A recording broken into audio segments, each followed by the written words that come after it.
Hi everybody and welcome to Turf Talk Down Under. I have a very special guest here.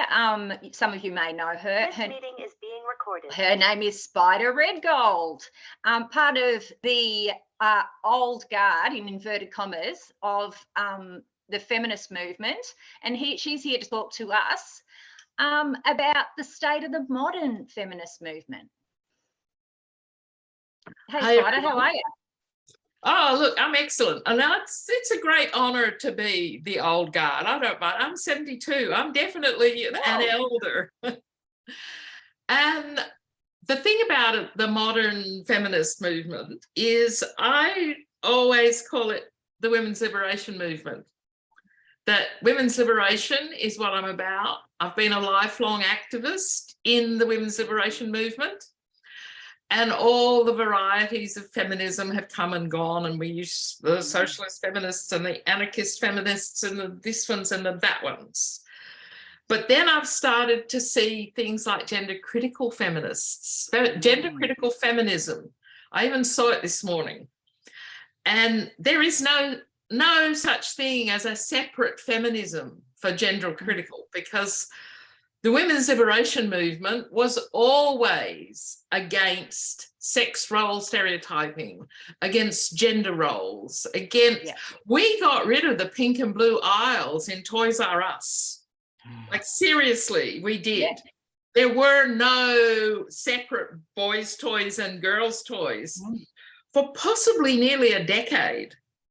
Yeah, I remember that growing up. Like all my bicycles were either red or green. They were not sex specific. Yeah. And when I was a boss, I organised with all the local flower shops that if it was my company before I retired and there was a thing for a baby shower, it was pink, purple, it was green, purple, yellow, violet, orange, but there were no pink and blue baby baskets and teddy. They even got special teddies in for the company that I was the head of IT for. And every so often I'd pop in and they go, you know, other people buy them too. And this was in the 2000s. Yeah. That even in the 2000s, there is a market for not having pink and blue. But so that's when I was raising my kids, and I would go for wooden toys, Lego, you know, both my son and my daughters had dolls, but we never went for the, you know, pink rainbow unicorns for girls, trucks, boats, cars for boys. We never fell into that trap. You can't be a member of the women's liberation movement and actually in your heart be in favour of gender roles. Like obviously there's sex differences that women give birth, but it doesn't mean that they necessarily have any kind of special ticket to loving and caring. And there's a really fantastic Australian movie called Faces in the Mob that absolutely proves within kangaroos that mothering is learned. Wow. So if we taught caring to everybody, you know, that, I mean, I'm not saying that we're like kangaroos, but it's just a very interesting piece of serious scientific research over several generations of these particular familial links of kangaroos that should be being shouted from the rooftops, that there's this thing where I'm a biological determinist. I believe that women are different, that every single cell is different. From the very beginning, we are XX, which is a sameness, a comfort. There's no arguing or warring or any of that kind of stuff in every cell of our bodies. XY, one of them breaks. One of them's not the same. There's some sort of battle set up from about 6 weeks in pregnancy, and that battle continues in every cell.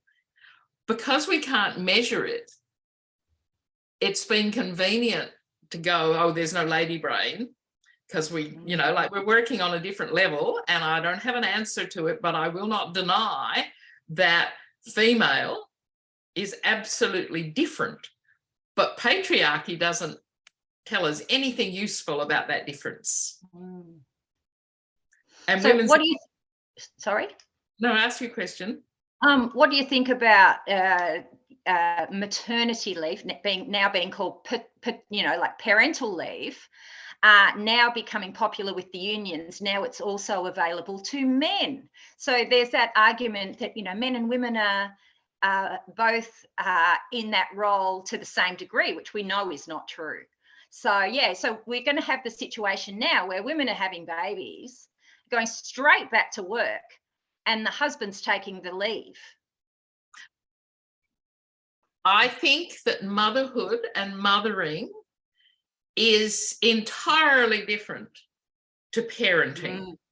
Yeah. And that there is a bond that's set up with the child from birth, because from before birth, the only thing that it's experienced in whatever way it can experience, and I do not believe that it's human. Like, I absolutely hold the line that says until it is born and is independent of breathing, it is simply an extension of the mother's body, and only the mother has any rights over her body. And you could not tell a woman not to have a gangrene leg cut off because you are her sexual partner, even if you gave her gangrene. The rights over pregnancy are the woman's rights only, and she has every right to choose what she wants to do with that pregnancy, including abortion, including late abortion. It's never a positive choice. It's a difficult only choice, and it's hers to make and hers alone. However, once the child's born, there is a bond that is the motherhood bond. And surrogacy cuts through the motherhood bond. All these terrible pictures of men going, this is our baby. It's like, no, it's not. It's some baby that you've purchased out of, like, women don't do that for any other reason than need. Yes. And that if we had economic freedom, educational parity, then surrogacy would not be anything other than like a familial choice for some set of sisters or something, Yeah, I agree. And I don't have an answer to it, but I have opinions about everything. Yeah. But very strong ones, and ones that I've put my body on the line for and been arrested for, and that it's important. And one of the things that I wanted to say is that the young women now have no idea what we used to do. Yeah. We used to run a whole, like, half a dozen per state, permanent IDs for escaping women. And somebody would ring somebody and say, does anybody know what the status of Dada is? And they say, oh, no, you can't use that one yet, but that one's ready. And we don't do it anymore. But it isn't that it's not possible. It's just that women don't do it for each other anymore because they believed that the funded services will look after women. And they don't. The family court doesn't look after women, even though we made the family court. Yeah. The patriarchy. That's been dismantled in Victoria. Backhanded us every time. The patriarchy has us backhanded us every time, and it's family court. And it's domestic violence orders. And the fact that they're now called family violence and gendered violence. And it is male violence against women, and we should be fighting back. We once wrapped up a court building in chicken wire, women behind bars. And so what I don't see is that outrageous daring. Well, I'll have you know that when I went to court on a separate matter as a witness, not a, baddie, I saw some men's rights activists outside the court with their placards, and I kicked their banner over and was relentlessly trolled by them for a couple of years on Facebook because I was so angry. And me and my local friends, we have started up a grassroots domestic violence service based on the sort of services that you talk about. So, women realising the threat of gender and also funding and the sort of ideological capture of the, women's crisis services, we've gone back underground, and those networks are starting to be rebuilt. We should have to. Yeah, we're angry about it, but we're doing it. The first women's refuges were squatted. It's like, no, we are going to do this, and we are not going to have anything to do with you. And the whole, even when it started to happen, there was a massive argument of should we accept funding? And it was the creeping. Yes, we accepted funding, and we're a collective. 3 or 4 years down the line, it's, oh, you can't be a collective. You have to have somebody in charge. And then, oh, we have to be, the funding body has to have people on the selection panel. And they're just gone. And, they're all sold out. The women's health centres are sold out and are having, prostate cancer pamphlets in their women's waiting rooms. And that it's really time to say we are activists in the women's liberation movement. Because women's liberation is something different to, oh, well, I'm a feminist and I think this. It's like, I'm going out. I can remember being at the Opera House and hearing an Egyptian radical feminist speak. And she said, you can't keep your job and think what you think. And it's, you need to get a job. It might take you a while to swap, but that thing of I have to keep my job, I'm scared of my job, like if every single woman, and I know I'm retired, right? But I also always said there is no job that I will keep if I have to compromise. Same, I had a male tell me that my performance review was over and I was just leaving the room, and he said, oh, can we just do this off the record? And I said, what? And he said, oh, I want to tell you, Spider, that, you're really scary. And I just looked and said, I don't think that can be off the record. I said, you've just done a performance review and now you're telling me I'm really scary? That can't be off the record. What I want you to do is tell me where in my contract it says I can't be scary. So all this. Hang on, let me finish this. Sorry. Being scary keeps me alive. Yes. And if I don't think my contract says I can't be scary, but if you show me that my contract does say I can't be scary, then I have to quit. And I didn't have to quit. He backed right down. And obviously some people aren't going to be as in your face as I am.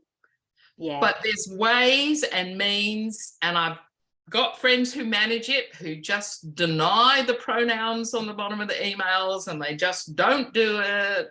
And they point out that it's actually, against the Bill of Rights, we don't have a Bill of Rights, but the human rights conventions. And there is no legal basis for all this shit. And even though it's been written into Australian law, it is contradictory to Australian law. So that there's this madness that if we could just get ourselves, if we want to fight it in court, so we just front it up. But at some point, we've got to come back as the women's liberation movement of women who will stand up like you did and kick over a sign and wear it.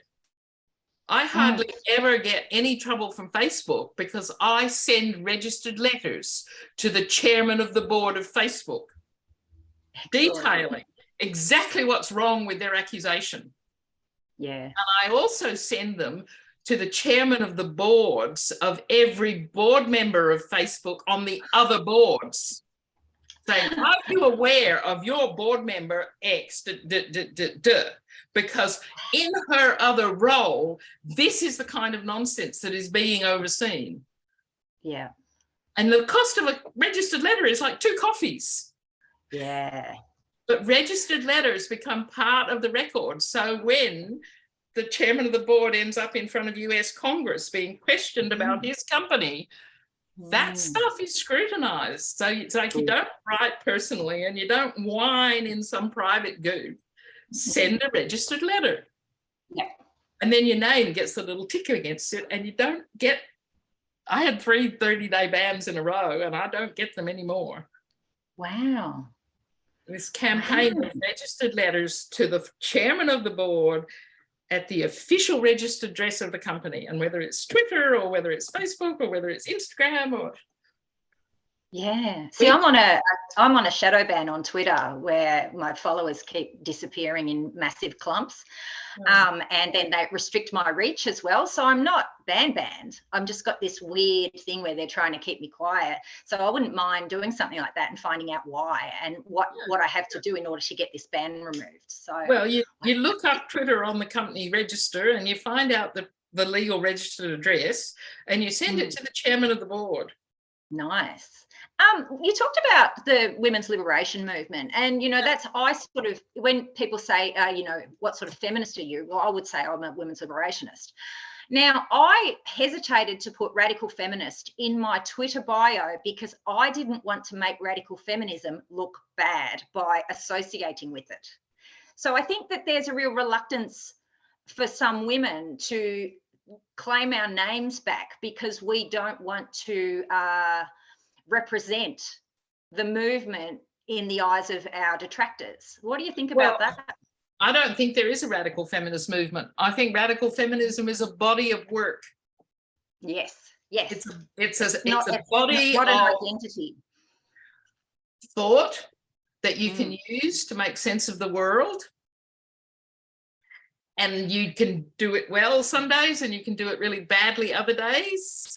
And but radical feminism is a set of analysis that sets out how the world works, and you can subscribe to that analysis. But all you can actually be is a woman who picks your foot up off the floor to put your shoes on.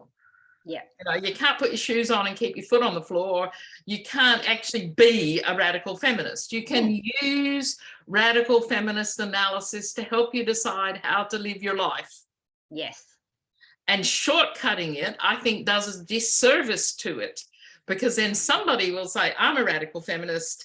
And then somebody else comes along and says, oh, radical feminists are racist, radical feminists are this, radical feminists are that. And it's like that detracts from the fantastic thinking that is in the body of work of radical feminist analysis. And so I'm very against.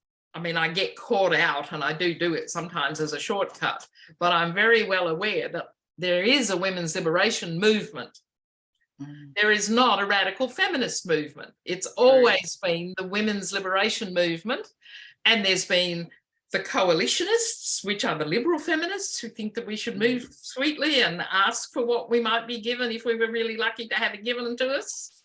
Yeah. And there's the socialist feminists and there's the anarchists and there's me, a spiritual feminist that doesn't believe in religion, doesn't use capital T, capital G for the goddess, says we don't need another religion, but spirituality and sacredness is outside religion.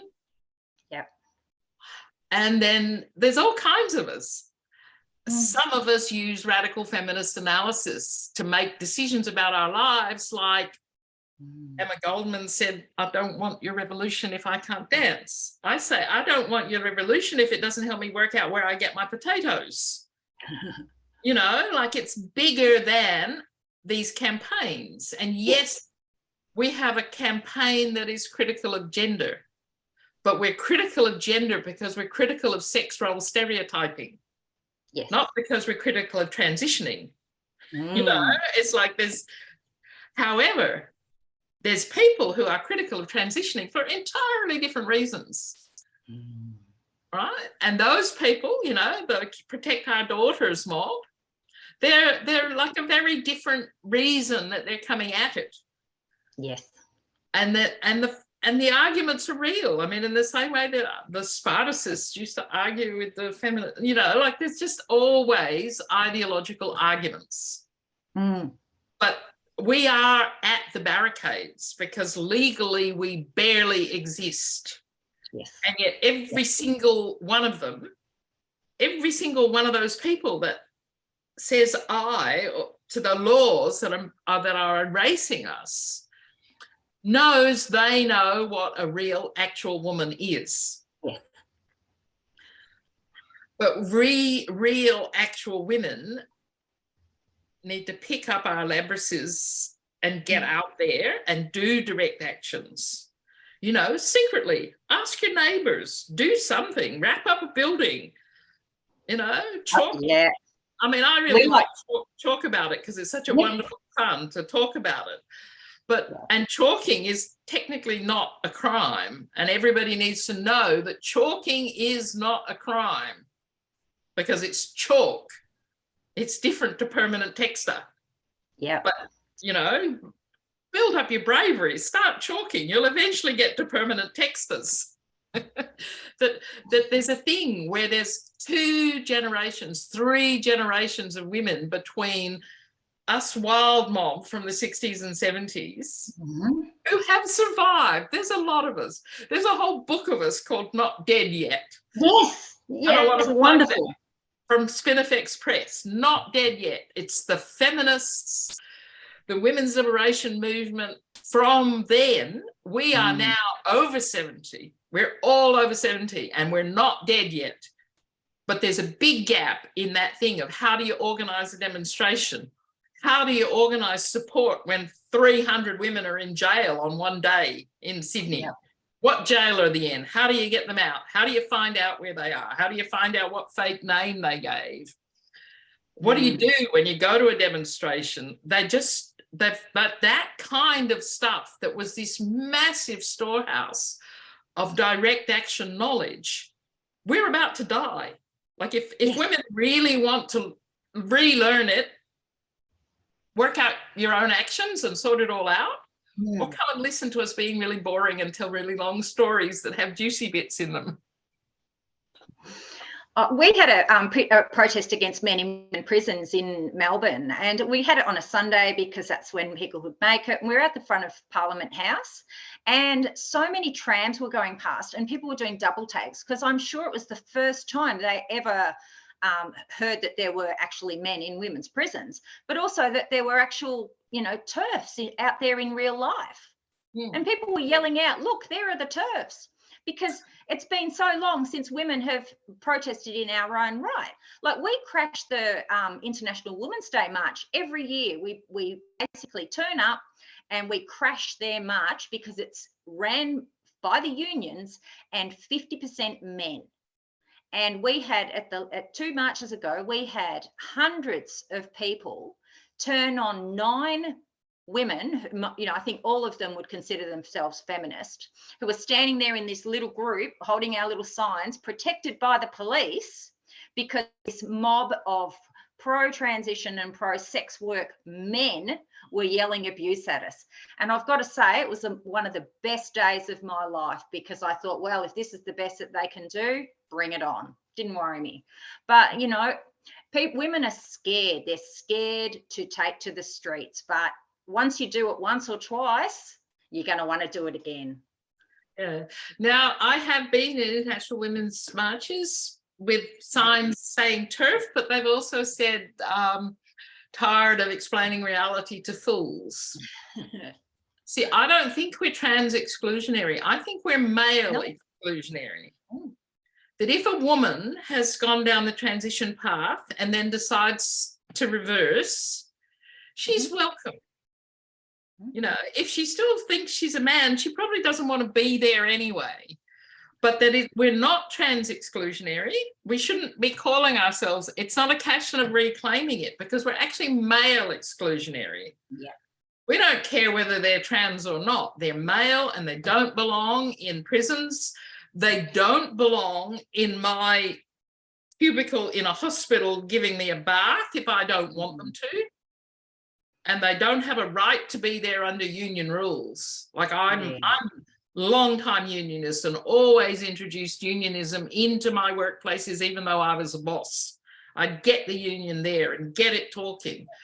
So I'm a huge union supporter, but I do not support that the right to work gives you the right to access a woman's body in any way if she does not agree.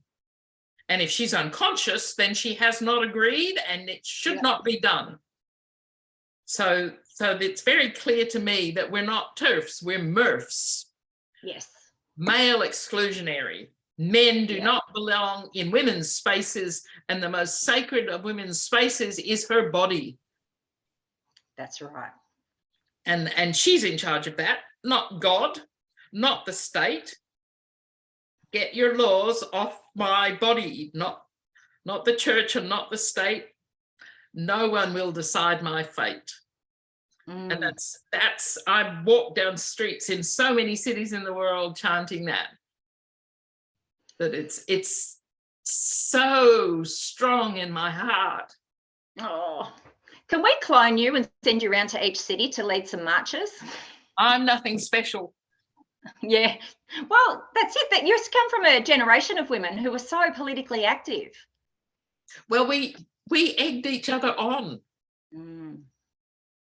You know, like when in Sydney, the first ABC, Wake Up ABC, started with 3 women. Now there's 30 or 40. Yeah. Just in Sydney, just focusing on the ABC and saying this is biased, this is unacceptable. We're sick of you having to have a man in a frock on every program when you don't have a lesbian in jeans who still says, I'm a woman in jeans. And, you know, like Grace Jones, fabulous singer. She never said she was anything but a woman. But she played with what you look like and how you dress and how you cut your hair. And Boy George never said he was a girl. He was Boy George. So there's a long story to be told about accepting gender bending because we don't accept sex role stereotypes, but we do accept sex, that you're born a sex and it doesn't matter what you wear.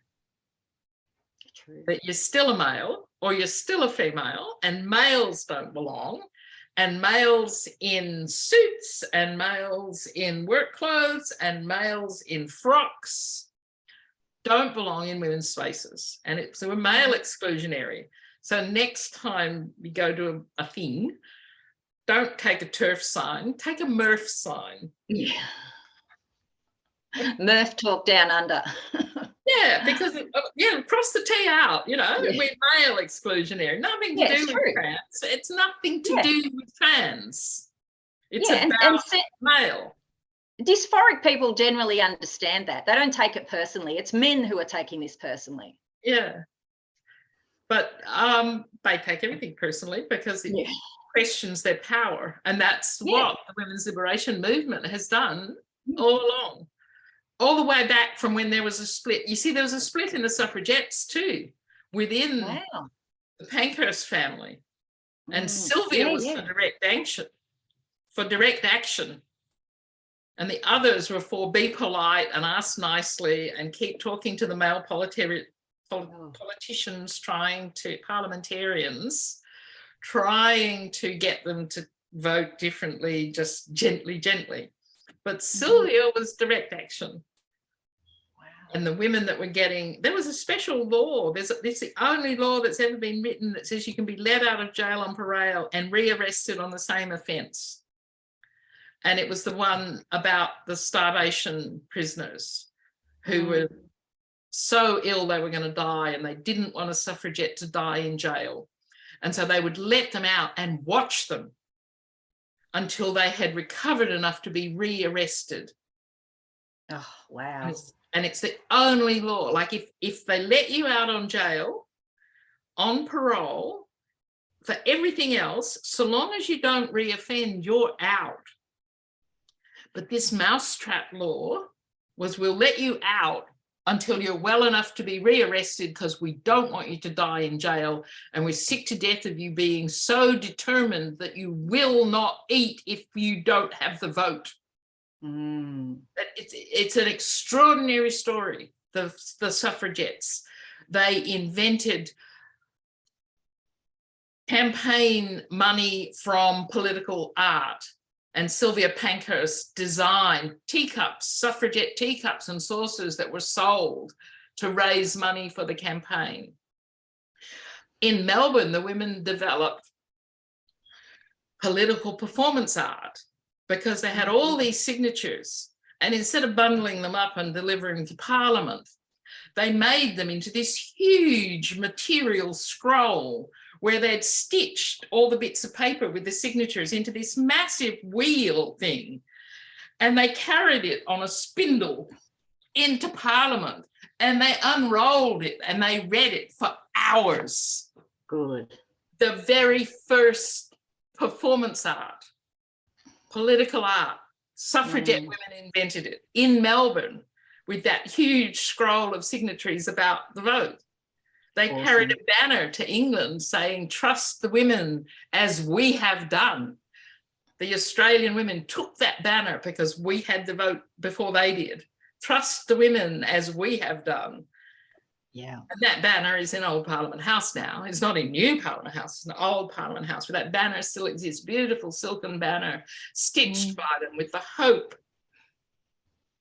I'm going to go see that now that you've mentioned it. I'm going to go look at that when I'm in Canberra. Well, and look up the women who took it to England and how important they were, and what happened with that, because we were in the leadership of the world. Only New Zealand was ahead of us. Wow. So, see, I get excited when you talk about, direct action and women, because I discovered radical feminism very young. I was 19, and it made sense of so much that had happened to me in my life. But I had to go out and do a bit more living before I understood what women's liberation was really about, because I was a bit of a liberal feminist and thought that I could have it all. I was too young to understand really how oppressed women were. I was in denial because I'd never had a life to realise that I did not have anything close to equality with men. So it's really interesting when you talk about the collectiveness, because when I fell into a heap after separating from my partner because I'd gone after that sort of heteronormative picket fence, and I found it fitted me like a hair shirt. I was so uncomfortable just being a mother. Although, being a mother is my most wonderful role, but, and also being second fiddle to a man. Like, I bought my property before I met my ex-partner, and yet all questions around my property were always put to him. And, I would go to pay for the bills occasionally, and there wasn't money in the bank. And there was all these things where I was suddenly always been really independent. And then all of a sudden I was like a secondary to somebody else, and it was going through that experience, and then the ugly breakup, and not feeling fully seen as a whole person, that kind of took me back to seek out the women who were radical feminists, because I'd lost touch with them over 10, 15 years or whatever. And I, I never felt comfortable in sort of the suburban, sort of, non-academic kind of footy club kind of thing. I'd never really felt comfortable there. I'd always felt a bit lost. And for me, it was like a coming home, that everything that I'd learned when I was 19 and had to go out and say, oh, well, I'm going to go out into the world and see if that's true. I'd kind of gone through all this life experience and came back to these women. And it was like, being embraced and feeling connected and whole for the first time in my life. And that's what 2014, 2015, and the friendships that I've formed among women who, who are liberationists, they're amazing, and, I've got, I missed having, lesbians in my life throughout those years, because being in the outer burbs, there's a couple of ladies out of the back that live over my back fence. But, I realised how much I'd missed women-only spaces, the energy of women-only spaces. Oh, I miss them. I miss them so much. I miss that we don't have those meetings anymore. We, you know, like we may go to the pub or something, but there's sports on the TV and there's blokes around the corner. But I also want to talk about forming them, because there's two things. One is in Sydney, we just started to meet. We started to have lunches. And the intention was to invite somebody younger. However young you were, invite your younger friends. We'd meet once a month, and they'd have a month to sort of just suss out and see if they knew somebody who might come along to a kind of meeting where we actually did believe that woman is an adult human female only. And it grew, and we've got a social group, and they meet, and the age range is like 18 to 80. Yeah. And that's the stuff, but it's in each other's houses. We don't, you know, we can't have a public presence.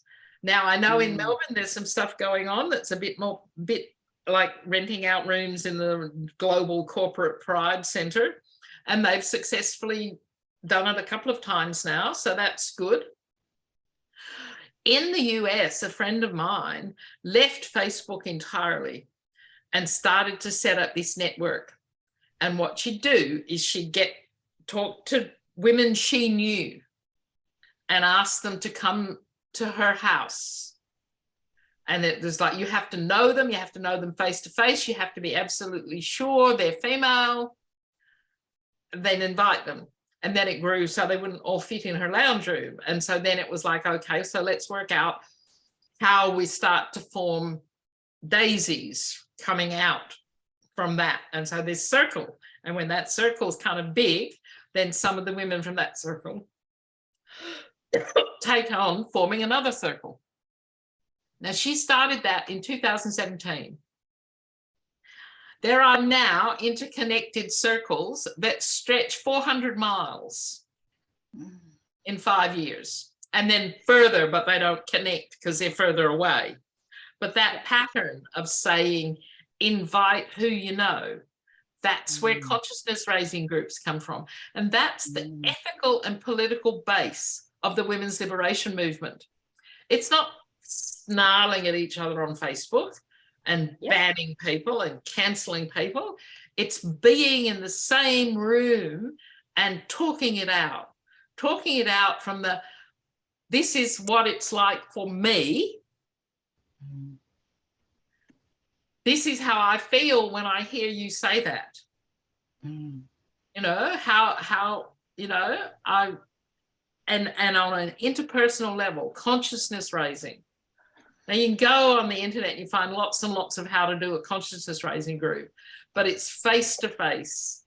It's a set number of people. There's not strangers turning in to break the energy of it. Like when it forms, and that's who it is.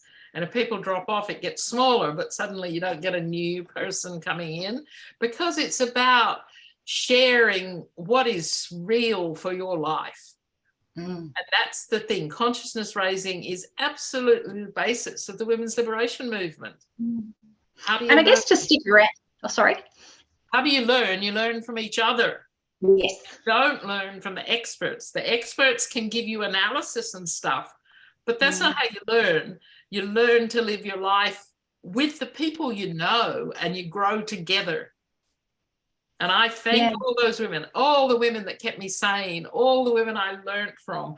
I cannot be the woman I am today without all those women who put up with me and helped me. And, you know, like it's absolutely, it's the women's liberation movement. That means I'm alive and strong and well and joyful.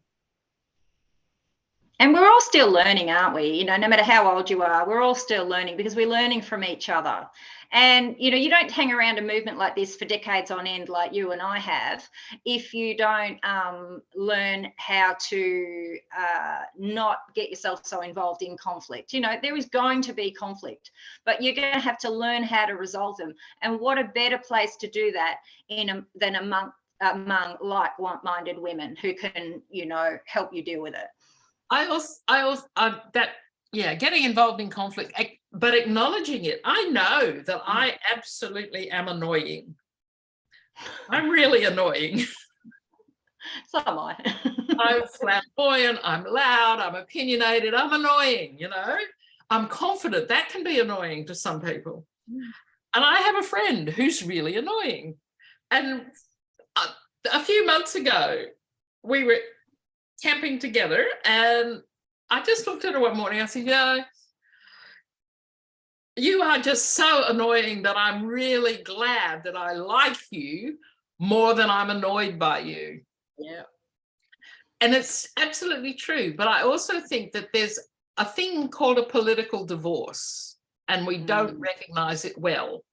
And if we did recognize it, then I think that it might be a bit easier in the kind of situations that you're talking about.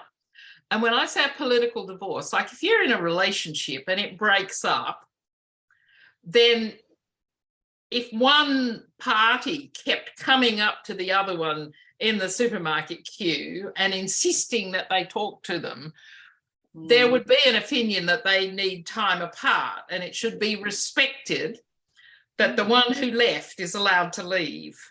You know, I'm going to divorce you. I don't agree with you. I don't like how you're behaving, and I want space from you, and you have to leave me alone. And if you don't leave me alone, or you keep going on about me, then that's trashing or it's harassment. But we don't recognize a political divorce. We only recognize a relationship divorce. And political divorces are allowed. You can decide you actually, at the core, think differently. And that shouldn't have to be resolved by being nice, or, oh, they really only want to be your friend. And it's like, I don't want to be friends with them. So I think there is a space. I mean, in ancient times, it was beyond the pale, and that's the picket fence. Like the picket fence comes from somewhere. It actually, as far as I know, comes from Ireland, and where there was plenty of trees, and maybe England, where there was a fence and people were put outside the village. Like if they, rather than beat them up or put them in jail, they were just put outside the village, which meant they had to cope without all the support of the village. And so I think that there's a place, not for the cancel culture. The cancel culture is something different, and I really don't have a really full idea of where all the implications of what I'm saying today go. And I hope lots of others think about it rather than just dismissing it. But I think there's a place for a political divorce where the people are not expected to come to a point where they agree with each other. Yeah. Right? That mediation and being kind and being nice and, oh, well, you're all in the same community. It's like, you just have to let them have space. Let them be divorced and respect it in the same way that you would respect a relationship breakup, and not expect one or the other to keep stalking. Yeah. So it's a kind of, I'm thinking in this direction around all the conflict, that sometimes a conflict has to just be allowed to exist. Yeah. But with respect and with boundaries, the conflict exists. Yeah, so I don't, if I find myself in conflict with someone, usually I'm oblivious to it until they tell me. I generally, I don't go running down that person to anybody else, because I find that people, generally reveal themselves to, if they're going to be contentious, they'll be contentious with other people, unless someone does something that's dangerous to someone. I'm not going to go around and go, oh yeah, I had bad words with this person, you should hate them. I mean, that's just petty childhood stuff, and I see a lot of it, but I just don't get involved in it. I won't have a bar of it. I think it's counterproductive, and it's, that's conditioning that women have learned, which undermines each other. It's toxic, and I won't have a bar of it. I think so too, that it's the ideas that if you've really separated because of a core belief or a way of behaving, then you're allowed to actually critique that, even anonymously, that you don't have to say who it is, or you can say who it is, but it's about a very specific thing that you acknowledge that you've noticed.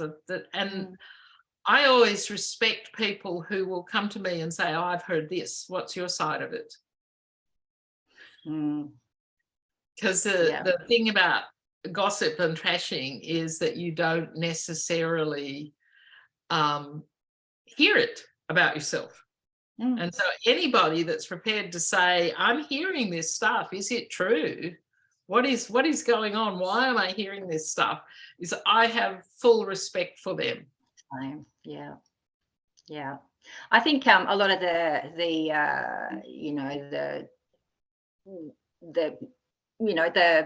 it's frustration. I think frustration's manifesting in both in the liberation movement and also in gender critical circles. I think particularly here in Australia, we're just going round and round and round in circles, and the other side is emboldened and supported by the media and everybody else. And I feel like women are almost traumatized, and traumatized people tend to lash out at each other because there's nowhere else for it to go. And I feel like I'm seeing a bit of that. I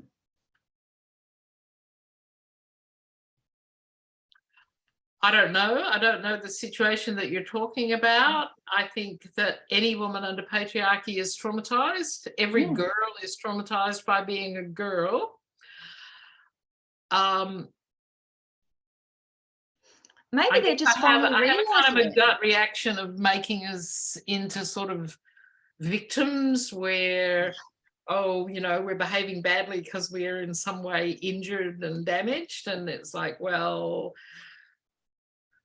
at some point in my growth, it's like, no, I'm not behaving badly because of my past. I'm behaving badly because I fucking want to behave badly. And I make that change moment by moment, and I'm not driven by my past. Yeah. I think some women are just waking up. Pardon? I think some women are just waking up to the fact that they have no rights. And I think that they're sort of like, they're sort of, it's been like a slap in the face to them. And that's why they're so reactive. Of course we're reactive. We'd be stupid not to. We're not supposed to. I mean, our whole conditioning is smile and take it.